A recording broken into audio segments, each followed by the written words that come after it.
How many of you are familiar with Star Trek: The Next Generation? That's a lot of hands. I like that. Okay, good. I don't want to single people out. Now, you are welcome to heckle.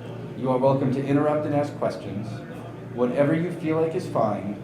I will give you a warning. I quite likely left out your favorite episode because there's a lot of Star Trek, and I did my best to talk about the things I thought were funny.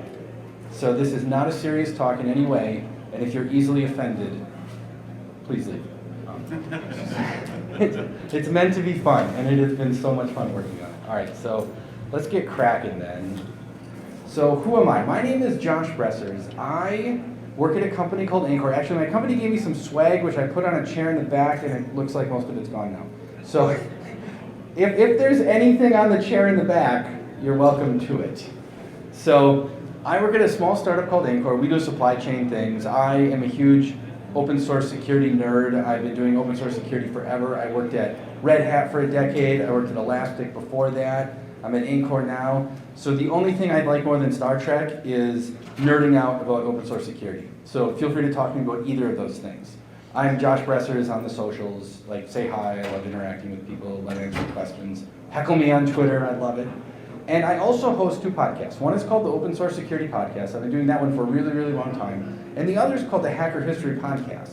I do hacker history as part of CypherCon, which I'm yelling at Mike later when he's not so stressed out about not putting it in the program. But there is a podcast called Hacker History. Everyone is welcome to be a guest. Everyone has a fabulous story to tell. If you just thought my story isn't interesting, every person I have talked to on the Hacker History podcast so far has told me those exact words. It is always a lie. So by all means, reach out, tell your story. We all have amazing stories. It's a ton of fun. Are we good? Yeah. All right, cool. All right, on to the show. So, what did I do? Right, I make bad choices. That's what I originally titled this slide, and then the people who reviewed it said, you shouldn't say that. But I watch all of the Next Generation. So the way this worked is I originally thought of the title of this presentation, and I thought it would be very, very clever. And then I figured, okay, I need to actually watch Star Trek now and take notes and figure out what the talk is actually going to be about now that I have a clever title. There are 179 episodes of the Next Generation, right? It's like 120 hours if you do the math, give or take. I watched this at least 4 times all the way through putting this together. It sounds like a really cool idea and something really easy to do, but it's not like you just watch Star Trek and then you're done, right? You take notes, you rewind, you rewatch, you watch an episode later, and then you think back to something that happened earlier, and it took forever. It took me literally about 2 years, because real life kept getting in the way, but about 2 years of watching Star Trek and taking notes. And then I was going to do this talk at the last CypherCon, and then the pandemic hit. So you figure that was in 2020. We're 2022 now, so I'm 4 years into this talk. I was becoming concerned that it was cursed at one point. So I'm not done yet, but I'm pretty sure we're good now. So anyway, it was a ton of work, and it was totally worth it. I absolutely adored every moment of it. So what happened, right? I noted things like the threats in the episodes, potential mitigations that could have helped out. I look at like what did the Enterprise crew do, and just start figuring out like what does this mean. And this isn't scientific by any means. You are welcome to disagree with me. I am not doing something that I'm going to say like this is absolutely what happened. No, this is my interpretation of a well-written science fiction show, we'll say, and that point is probably debatable by everybody. So anyway, 178 threats ended up in my data. 9 episodes have no threats. There's a bunch of like crap filler episodes that nothing really happens in. Those are basically those. But I think the most interesting data point is 54 insider threats. Most of them are Wesleyan data, which surprised nobody, but there are, 54 of the incidents are caused by enterprise insiders, which I don't think is unlike the real world, right? We all have organizations, we all have insider threats. So, not terribly surprising. I took all the threats, I put them in a spreadsheet, and this is, I don't know if you can read the writing on the side, it's very hard to read. But the big line is just a catch-all I call aliens. That's 73. And so what that is there's lots of episodes that have just like some random alien that does something weird. And that's what that is. Because at first I started breaking them all out and I realized like this is stupid and it's going to be too much work. But then the number 2 is Romulans, no surprise, right? Anyone who's a Star Trek fan knows that Romulans are the historic enemy of the Federation, basically the Soviet Union, right, back in the early 60s when we were spelling all this out. Klingons come next. Data is after Klingons, so Data is basically the 3rd most dangerous thing they encounter. Big surprise. Then Ferengi, then Q, then the Enterprise itself. The ship actually is a danger to itself on multiple occasions. Like, we'll talk about the time it becomes sentient and takes over, but I'm not making that up. Then Wesley comes after the Enterprise, no surprise there, right? And then, I can't read the other two, the Cardassians, thank you, and then humans themselves. So the Cardassians, I suspect, would be higher up if they weren't introduced so late in the series. For those of you who don't know, there was a spin-off show called Deep Space Nine. We'll talk about, it comes up later on in the talk, but in Deep Space Nine, there's a new villain called the Cardassians, which are just kind of basically the Romulans, but they look different. And so they were introduced very late in the show. But I have a strong suspicion, had there been no Deep Space Nine, all of the Cardassian threats would have just been Romulans. But anyway, all right, quick observations, right? This ship has no authentication, like for real. And occasionally there's passwords, they're always terrible. Like it's crap like 11A or something if they use voice. But generally speaking, if these people had YubiKeys, like 90% of their problems would just go away. Yeah, which is something, right? Sandboxing still doesn't work. You know, we're all familiar with using sandboxes to try to keep our adversaries in. In the 24th century, nothing's better. So I don't know if that's good or bad, probably bad. My favorite thing they do is, so you know they all wear those little communicators on their shirts, or uniforms. And the communicator is how they talk to each other, but it's also how they get tracked in the ship. If you take that off, no one can find you on the ship, which seems ridiculous because they can scan the ship for anything except humans apparently, which is a hilarious problem later on. And then my favorite, the guy in the picture is Lieutenant Commander Worf. He is the head of security. I don't know what he does for his job, because it's clearly not security. I think if you look at most organizations, you hire the CISO to fire them when something happens, right? He keeps his job for 7 years, and he's incompetent. So anyway, and I found a funny cowboy picture of him, which is the best. Okay, so we'll start with some of the simple, easy, fun insider threats. The holodeck, right? They don't know what sandboxing is. They clearly never try. They repeatedly have issues with the holodeck. The character in the upper right, that's Professor Moriarty from Sherlock Holmes. He gains sentience and takes over the ship twice, which you'd think you'd learn the first time, but no, we're not going to learn, right? Data, they hook up. Data takes over the holodeck at one point. The holodeck takes over the holodeck at one point when the ship becomes self-aware and creates new life. And I love it that every time something goes wrong, the safeties are disabled. It's supposed to be a safe place for us to all go, right? Where you go, you have your fun, nothing bad happens, except every time someone sneezes, the safeties are disabled and they can start shooting you and beating you up and killing people. And it's just like, you'd think it wouldn't be that hard to maybe just like not disable, I don't know. These people are morons. That's going to be the consistent theme throughout the entirety of this talk.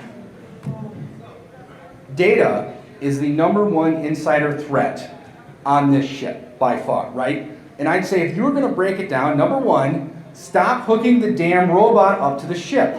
That's a pretty easy one, because it repeatedly happens every time they hook them up to something, madness, right? Now granted, it's good storytelling. My version of Star Trek would be extremely boring, I will add, so by all means.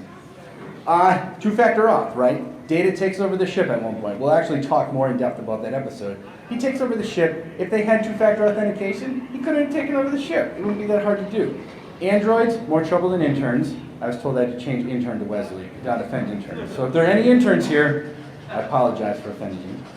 And then androids, at least the sample size we have of 1, they all have evil twins. So that's something we have to concern ourselves with also.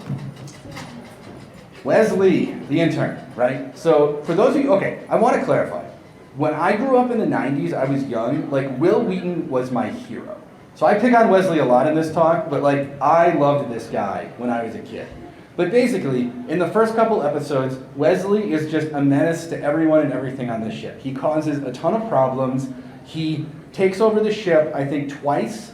Once was sort of on purpose, the second time was sort of accidentally. And now, later on though, once he's not an annoying child, he becomes vaguely useful to the Enterprise crew. So he does help out a couple of times. So that kind of begs the question, is the threat aspect of Wesley worse than the I've helped out threat impact of Wesley? We'll leave that one up to the audience. I have some fun, notable attacks that happen in the show. This is my favorite slide in the deck. Data exfiltration from a supply chain attack. There is an episode, and I work for a supply chain company, so like this, everyone loves this one I work with. So there is an episode where the guy standing next to Data, his name is Fajo, he collects rare items, and he decides he wants an android. There's only one, well, there are technically two because Data's evil brother, but he only knows about one, we'll say. So Fajo creates a supply chain attack by poisoning the water on some planet. I'm not going to try to pronounce all these words because I'll just screw it up. He poisons the water, and there's only one way to solve the poison, and he has the chemical that can fix it.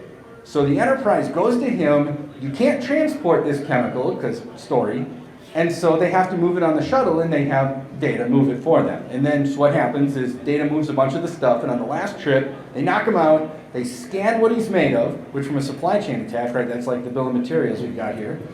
Get Data's bill of materials, put the right amount of stuff in the ship, in the little shuttle, put the shuttle up, blow it up, Enterprise is like, oh, Data's dead, poor Data. And then they go and do their thing, right? And then, of course, there's a variety of events that happen. But this amuses me to no end, just because it was like this crazy long con, very Star Trek, all to kidnap an android. And then at the very end, of course, everything goes back to normal, because that's what happens at the end of Star Trek episodes. So there's an insertion of malicious data in the ship. This one happens, I'm still not sure about the first one. Is Data's evil twin pretending to be Data, does that count as an insertion of a malicious data? I think maybe not. Then there's the, I don't know. I don't make these rules, I do, but. Then there's an episode where a guy named Ira Graves takes over the android. He goes in, he transfers his mind into Data and then acts like just a kind of jerk, and they figure it out eventually. There's the episode where an ancient civilization takes over Data. And so this again just amused me from the aspect of we get to make a play on words with Data. Phishing, we see a phishing attack. There's the lady on the left is Tasha Yar. For those of you who don't watch, Tasha Yar was a head of security in season 1. And then she came to an untimely demise. Her actress, Denise Crosby, her name is, she didn't want to do the show anymore. And maybe she didn't want to be seen as the incompetent head of security, I don't know. But then Worf takes over after her. But she dies, and her sister shows up in a later episode and pretends to be all friendly and nice, and oh, she wants to get to know the crew because they knew Tasha. And it turns out she was just using them all for her own, not evil, but we'll say questionable means. So it resonated as a phishing attack. Malware. I love this one. This episode is called Contagion. So there's a sister ship to the Enterprise, which not everyone would know. It's called the Yamato. It looks exactly like the Enterprise, which no doubt it decreased the model budget when they were filming this episode. And the Yamato catches a virus. And the Enterprise goes to help, and they talk to each other, and everything's like wigging out on the Yamato, just like you'd expect if you had some sort of malware. And then it explodes. And then everyone's like, oh crap, the Enterprise catches a virus. So now the Enterprise is doing the same things, and they're freaking out because obviously they saw what happened to the Yamato, and they're concerned they're going to blow up. Then Romulans show up, and the Romulans catch the virus, because, I mean, why not, right? Then, eventually, Data catches the virus when they go down to the planet. And the best part of this is Data catches the virus, and the android shuts itself off, and then starts itself back up again later, and everything's fine, right? It's classic, turn it off, turn it back on again. They didn't, yeah, right. They didn't try that with the ship. And then Data wakes up, he's like, oh, just turn the ship off and back on again and everything will be fine. And then they did, and everything was fine. And it's like, from everything I've learned watching this show, the tech in the 24th century is as bad or worse than ours. So I refuse to believe these people don't just turn things off and turn them back on again as soon as anything goes wrong. Because that's what we all do, and 99% of the time it works. And then my favorite part is they basically tell the Romulans, oh hey, you gotta turn your ship off and on again, good luck, we're out. And then they take off. And we don't know, we'll assume the Romulans made it out. A denial of service attack. There's an episode called Night Terrors, which is one of the most terrifying episodes of Star Trek ever, where nobody can dream. And there's these like anti-dream aliens trying to send them a message, and it messes them all up. They can't dream, everything gets super weird. Actually one person can dream. The greenish picture on the right is Counselor Troy. She is a Beta Z, which has, what's that? Thank you. Yes, half Beta Z, half human, half Beta Z, and she is an empath. So apparently she has the ability to sense the message from the dream aliens, but other people just can't go to sleep. And so eventually they go through their night terrors. It gets weird. Data actually helps. Surprisingly, he can't sleep yet. And so all in all, everything works out, and it all goes back to normal at the end of the episode, right? Social engineering, this is one of my favorites. There's an episode called Data's Day, which is kind of a boring episode, except for the fact that there's a Vulcan ambassador on the ship. And for those of you who don't know, if you look back, Spock, Mr. Spock, right? I'm sure everyone knows Spock from the early Star Trek. That's like just part of the zeitgeist. Got the pointy ears. So one of the plots in the early Star Trek episodes is that the Romulans look like Vulcans. And then of course everyone's like, oh, Spock might be a Romulan, even though he's been on the ship for 20 years and he's always helped out. But so anyway, Romulans and Vulcans look like each other. There's a Vulcan ambassador on the ship at one point, and she's acting weird, but Vulcans are weird, so it's fine. And then she goes to transport to a Romulan ship to do diplomatic something or other, and dies on the transport. And then the Enterprise, being the astute sleuths they are, they figure out that she didn't die, the Romulans stole her. So they go back to the Romulans and they say, give us back our ambassador. And they go, haha, she's not an ambassador, she's a Romulan spy. And so now the social engineering aspect of Star Trek though, there's an amazing amount of social engineering in this show, and it's all pretty good actually. It's really fun to watch and see where they kind of get sneaky and trick people. I didn't put a lot of it in just because there's so much of it. I could easily write multiple hour-long talks just on most of the social engineering they do in this show. It's fascinating and it's really fun. There's an episode that's Home Alone in space. This has anything to do with security, I just really like it, so I put it in there. So there's an episode called Starship Mine, where they have to get, I think, the bed bugs or something taken off the ship, and so they go to get it, like some weird space beam, sweep across the ship and remove whatever it is that's wrong with it.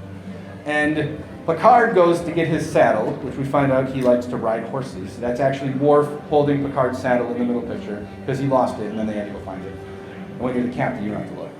But they basically, Picard goes to get a saddle, he finds out the burglars are on the ship trying to steal something or other, I don't remember what. He's picking up a crossbow in the picture on the left, and the picture on the right is one of the explosions he sets off to trick the would-be burglars. And then at the end, I think he kills them all, and then everything goes back to normal. And yeah, just pretty classic Star Trek, but it's fun. It's a great episode. I love it. I also put together just some interesting events I took note of that help explain some of what we see on this show.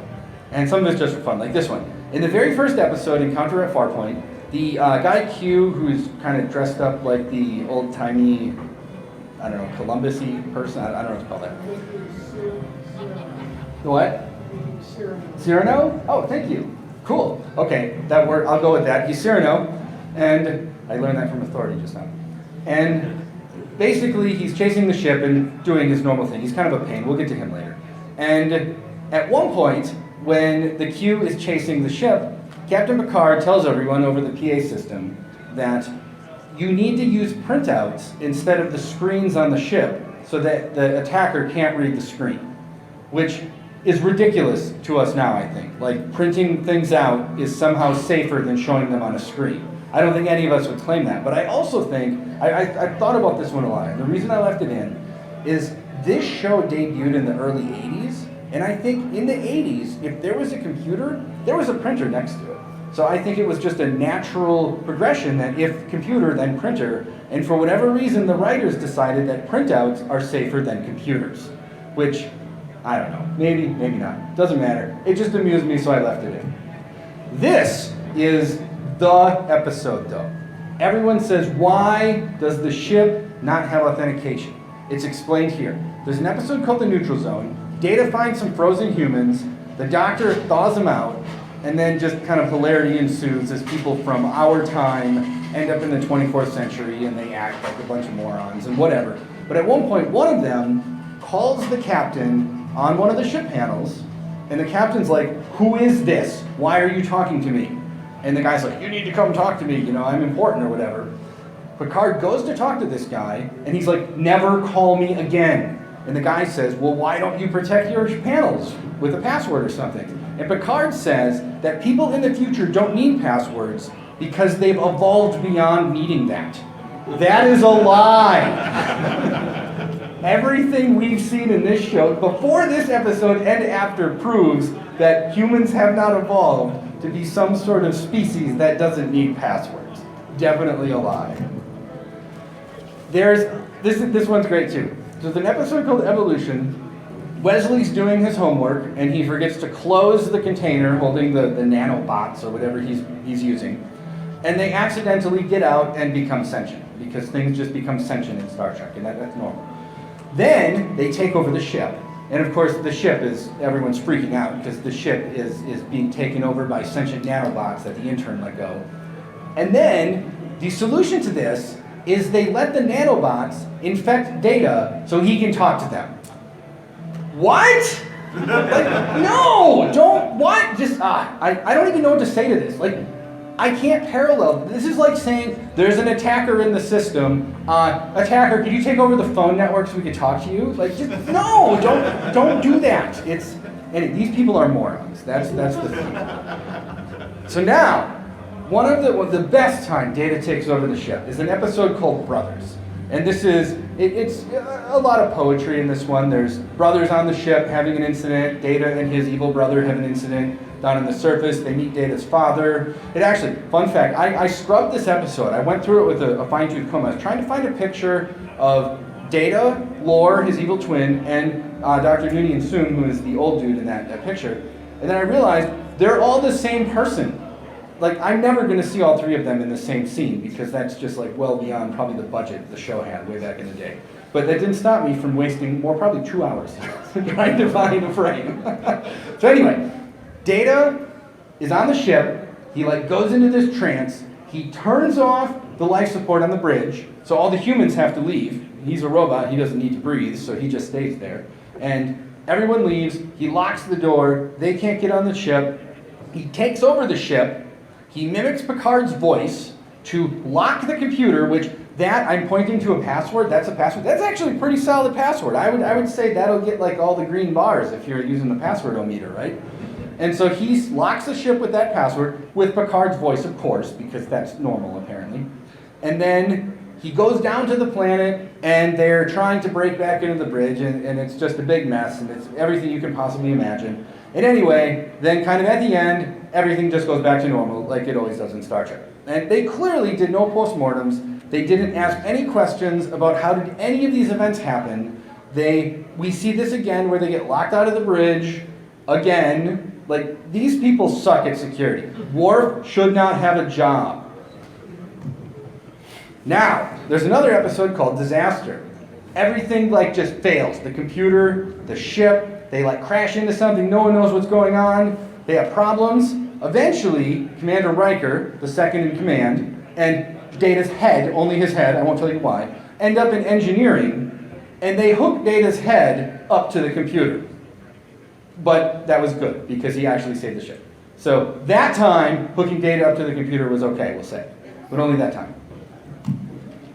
This is another good one, the game. So this one, I think about a lot from the just perspective of as a defender in the industry. So there is a game that makes its way onto the ship that when you play it, it turns you evil, basically. It turns you into a zombie of some other alien race we never see again, which is a common theme in the show. The aliens take over most of the adults. The adults turn off Data, because Data apparently can't be taken over. In this one, he does in other episodes, but whatever. And then Wesley's like the only person left.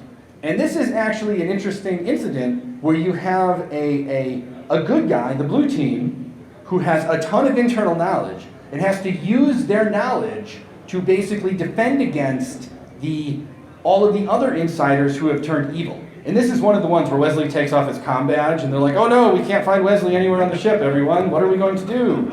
And they eventually find him after he does a bunch of ridiculous things. One of the things he does is he turns Data back on. So actually Wesley and Data together save the day in this episode. So that was very interesting to me. However, it makes you think, like what would happen if everyone turned evil and you were the only good guy? I don't know. Another one, I love this one, Conundrum. Everyone loses their memories. We, as the viewers, are aware that something is wrong, but none of these people do. So what happens is the Enterprise pulls up to a ship, there's like a bright flash of light, and then when everything comes back, we see this guy here, that's Commander McDuff, which we've never seen before, but everyone's like, oh, everything's fine, because they don't remember anything, and the computer says this guy's second in command. And as viewers, we're very confused. But then, it's amusing to me because these aliens have no technology capable of ending the war they're in, because what they want to do is they want to take over the Enterprise and use the Enterprise's vast power to just wipe out their enemy. So they have the technology to wipe everyone's minds, modify the computer without being detected, and then insert themselves into the ship and try to convince everyone to go to this other planet and kill everyone else. And it's like, you can do all those things and you just like can't build a frickin' bomb or even just send your damn mind-wiping ship to the bad guy? Like, it's hilarious. Anyway, the Enterprise goes and just sanity wins because they're like, wait a minute, we can't kill all these people. Like, they have no way to defend themselves. And then they shoot the bad guy and he looks like that and everything goes back to normal at the end. And this one I like because I think if you had like anything resembling backups or signed, data integrity of your system or anything, they don't have that. This one is great. Fistful of Datas. They hook Data up to the ship. Why not? And he takes over the holodeck. Worf is there with his son and Counselor Troy reenacting a Western. And so hence the name, it's Fistful of Dollars being the old Western title. Fistful of Datas here. They hook Data up to the computer, Data takes over the ship, and of course, the holodeck safeties are disabled, because why wouldn't they be? And so now you have Commander Worf, his son, and the counselor in the holodeck up against a bunch of Datas trying to kill them all. And of course, they don't die, because you just don't kill people in the Star Trek, usually. And then, at the end, everything goes back to normal, and nothing changes. Because that's how we roll here. This is my favorite of all. Okay, so Data, this episode takes place on Deep Space Nine. Okay, so this is where kind of like the Star Trek Deep Space Nine crossover. It was one of those ways of like Deep Space Nine ratings suck, we need to do something, everyone. So they go to Deep Space, the Enterprise goes to Deep Space Nine. They found a device on a planet, right? That like thing that's kind of glowing there in the picture. They found that.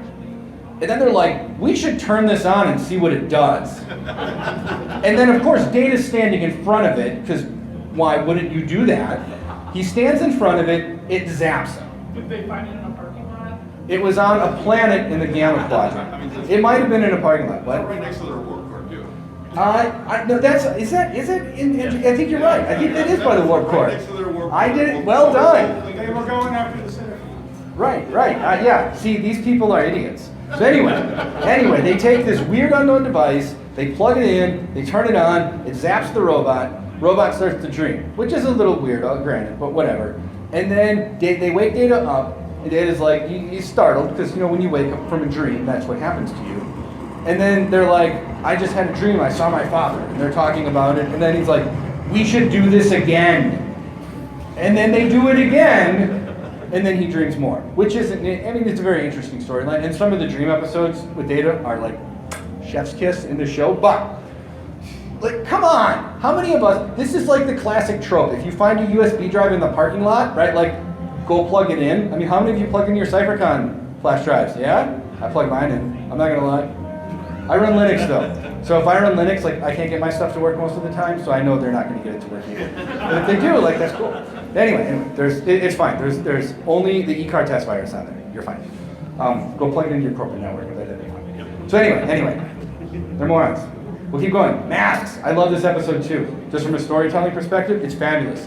They find an alien probe, they scan the alien probe takes over the ship and takes over Data for some reason. And then everything starts turning into an ancient temple. And this again is one of those incidents of like, what is wrong with you people? Validate your damn inputs or something here. How do you scan something and get hacked? This is bananas, but whatever. It's just what happens. And again, this is one of those episodes. Everything's crazy. The ship is turning into an ancient temple. There's one point they were going to blow up the probe, which is in the picture in the middle. You see how big it is? Like the Enterprise looks really small. They're going to blow it up, and they get their photon torpedo ready, and it turns to snakes. Like, it's just a weird episode, but it's fabulous. It's fantastic. What about some threat modeling ideas, right? We love to talk about some of the weird things the ship has, but what about some of the threats we think about in real life? There's an episode where Picard bests the devil, and it's a very good episode. I put the devil picture in because it's top notch. But there's a lady named Ardra who goes to a planet that apparently made a deal with the devil thousands of years ago, and the devil came to collect on his bet, or her bet, I guess in this case.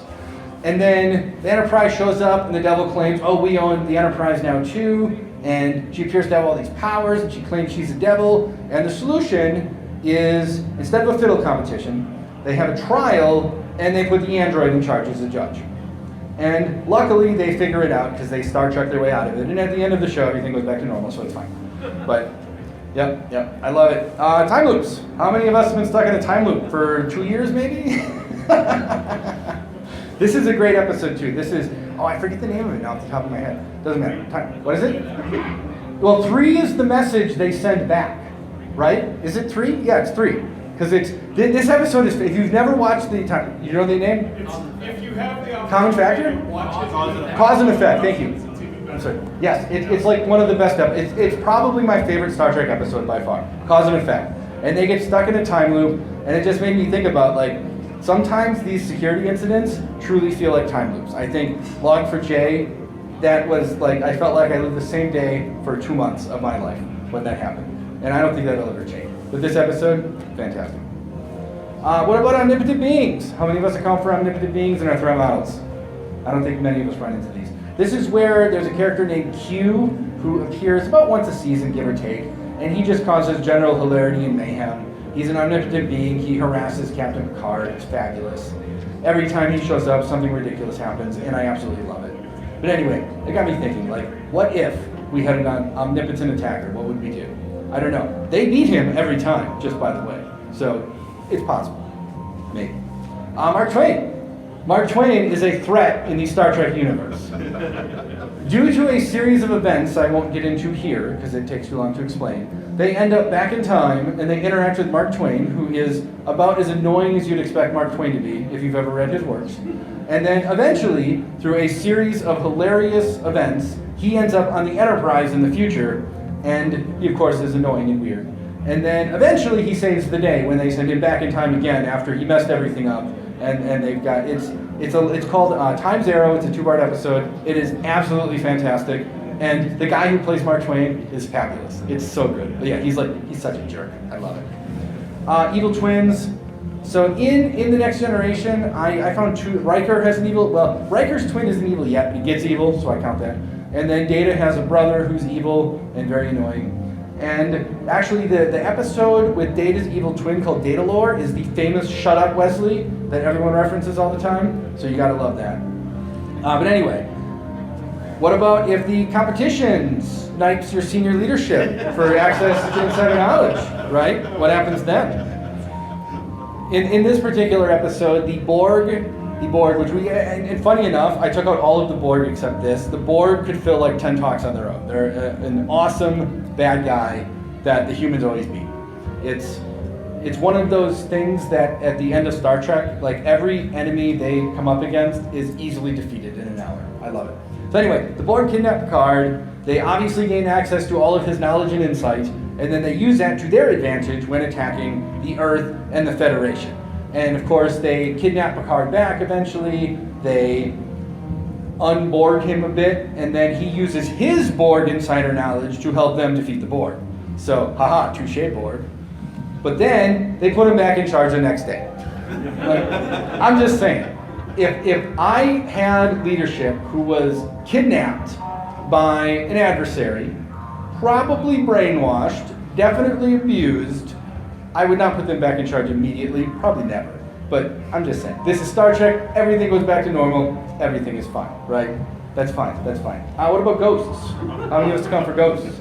This is a terrible episode, actually. This one, this is Dr. Crusher is like the main character in this. Her grandma dies, her grandma was in love with the ghost. That's her grandma sort of coming back to life from the ghost, weird. This episode sucks, but there's a ghost, so it was funny. So I left it in. What about attackers who only speak in metaphors? Right? Yeah, this is if you know anything about Star Trek episodes, episode is called Darmok, and they just keep saying Darmok and Gillard at Tanagra. And no one knows what the hell that means. They figure it out eventually. Picard and the other captain become friends after they kidnap Picard and send him to the planet, and they fight some lightning monster or something. But the whole episode is fabulous, but it's one of those things, like what happens? I don't know. What if the CEO is replaced by an exact duplicate who acts weird? There's an episode where an alien species kidnaps Captain Picard. They put him in a jail cell with a bunch of other people, and one of their plants is there, which Picard, of course, figures out eventually. And then they put a duplicate of Picard on the ship who acts really, really weird. And then everyone figures it out. They know there's something wrong. Would you know, though, if your CEO acts really weird? Does your CEO already act really weird? Just saying. All right, so now, all that was a lot of talking. Why did I do this? I did it because I wanted to watch a lot of Star Trek. But that's probably not a good enough reason. But I think there is a lesson here for us. And I legitimately started this talk because I just wanted to watch a lot of Star Trek. I'm not going to pretend I had some higher meaning in all this. I thought of the title name and thought I'm just going to watch a lot of Star Trek. And I did. And a lot. 4 years worth. But I think there is a lesson here for us. And it's that security doesn't have to be boring necessarily. I've been talking for 37 minutes now about stupid, hilarious Star Trek stuff. And if you're a Star Trek fan, this is super amusing. This talk was so much fun to write. I have been through it a million times. I've shown it to a bunch of friends. I can't wait to give it again because it's just been a treat going through this data, looking at what I can learn.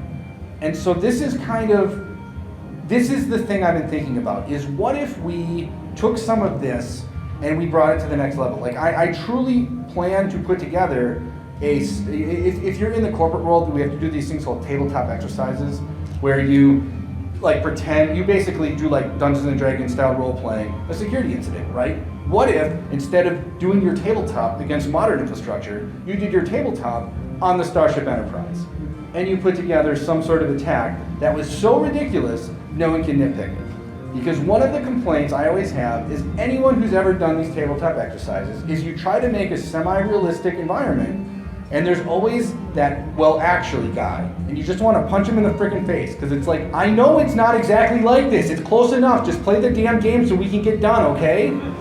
And that's the thing I keep thinking about, is I think we can make some of this fun if we take it, and even this talk, there are real security lessons in this that you can take away. I mean, I think the two-factor auth is a big one. It's easy to look at the ridiculous authentication on this ship and say, literally, if they had a YubiKey, this show would have sucked, you know? And that's okay, that's cool, I like that. I like the fact that you can say, don't let your Android go and do anything alone, you know? There's so many things we can learn from this. Don't let the interns have unfettered access to technology, maybe. I don't know. So anyway, all right, that's it. Questions, comments, concerns? All right, I have one question everyone asks. Am I going to do this with another Star Trek series? No.